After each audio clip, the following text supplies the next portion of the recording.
Global Marketing Director, June Egot. Good morning, June. Good morning, brother. Good morning, sir. I was born in Davao Oriental, no, somewhere in very far from from the city, no. So, and then my mother died when I was 6 years old, no. And that is the very hardest part in our lives because we are 11, no, we are 11. And then yung mga ako yung bunso na lalaki, tapos yung mga kapatid ko, although malaki na sila pero doon kami talagang inaano kami, linalagay kami doon sa mga kapatid namin na may asawa na rin sila, no, doon na kami nilalagay. And of course my father, because when your mother, pag nawala yung nanay mo, talagang yung tatay mo maghahanap ng pera. So umalis siya, pumunta siya ng General Santos City at the time. And then hindi naman kami talaga na talagang naalagaan ng maayos, no, kasi kung saan-saan lang kami iniwan, no, kung saan-saan lang kami iniwan. That's why yung parang upbringing namin talagang sobrang hirap talaga doon sa bukid na kung saan kami iniwan ng father namin. When I go to college, no, after my graduation, I'm a working student since grade 3. Since grade 3. Yeah. And I was deprived from any what we call this, yung food, clothing.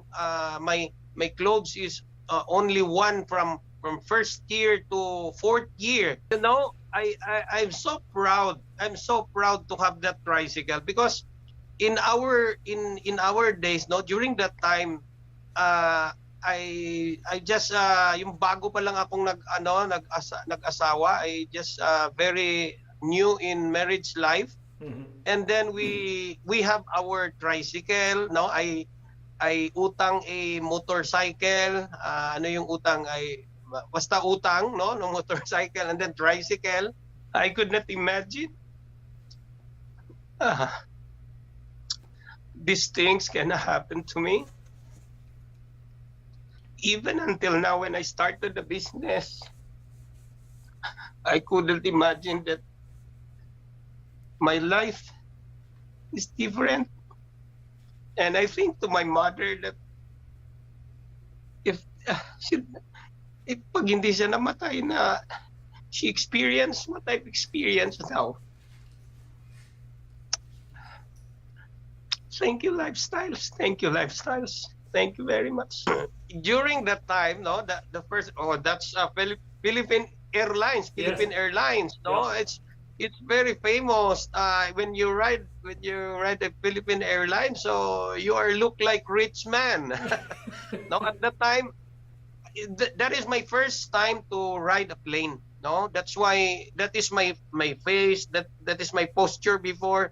My dress, no, my dress, because it's my upline told me that it's only one day in Manila, so I put my things inside that cellophane because yun lang yung namin, alam ko. I don't know, we don't have bags. And then at the time parang dali-dali lang yung travel, no. That picture, no,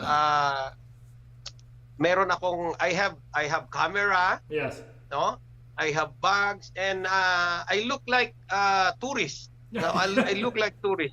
You know, GMD Peng, Tita Peng at the time told me that so that you will not be, you will go with us, no, during that international travel, you should be looking like a tourist. So that's why I have a camera.